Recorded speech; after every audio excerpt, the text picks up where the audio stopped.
Alcool et conduite. Trop peu de Français ont prévu des dispositions pour le nouvel an. Un Français sur deux sera concerné par le risque alcool et conduite le soir du 31 décembre, selon les résultats d'une enquête menée par 2 associations de prévention routière.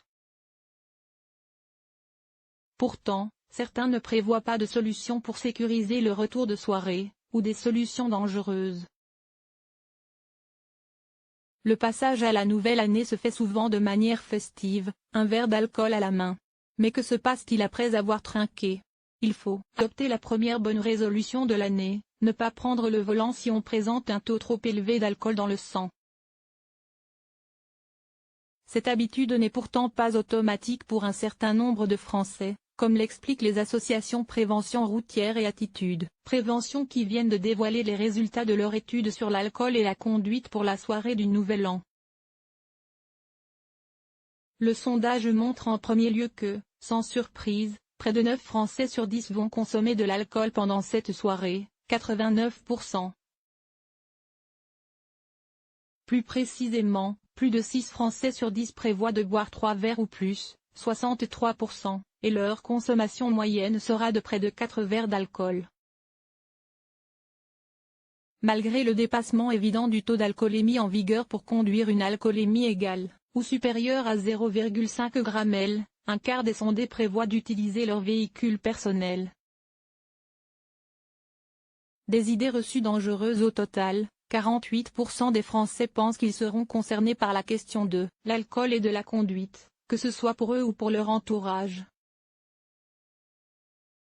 S'ils se disent concernés, ils ne le sont pourtant pas assez. Seul un tiers, 38%, d'entre eux a prévu des dispositions particulières pour sécuriser le retour de soirée, un résultat inquiétant. Plus préoccupant encore, interrogés sur les dispositions de retour qu'ils prendraient, 38% des Français choisissent des solutions qui peuvent s'avérer dangereuses, attendre pour reprendre le volant, emprunter des petites routes, ou encore conduire lentement, précisent les 2 associations. Attendre avant de reprendre le volant est la solution privilégiée par les Français alors même que 51% d'entre eux ignorent le temps nécessaire pour éliminer un verre d'alcool.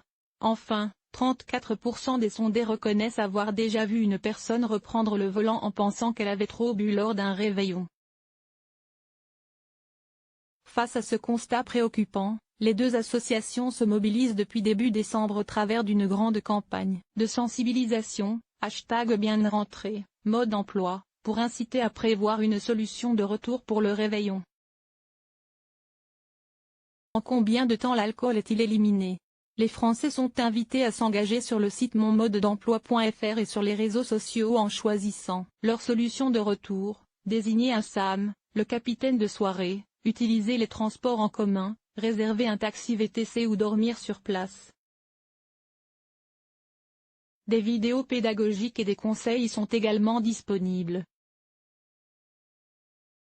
Réflexe ralenti, champ visuel rétréci, coordination perturbée, distance de sécurité sous-estimée. Selon les chiffres de la sécurité routière, l'alcool entre en cause dans près d'un accident mortel sur 3. Par ailleurs, une personne qui a bu a 8,5% de risque d'en provoquer un. L'alcoolémie maximum est atteinte au bout d'1 heure environ si la boisson est prise au cours d'un repas, une demi-heure à jeun. L'élimination de l'alcool est ensuite beaucoup plus longue puisqu'il faut environ 1 heure pour éliminer un verre, 2 heures pour 2 verres, etc.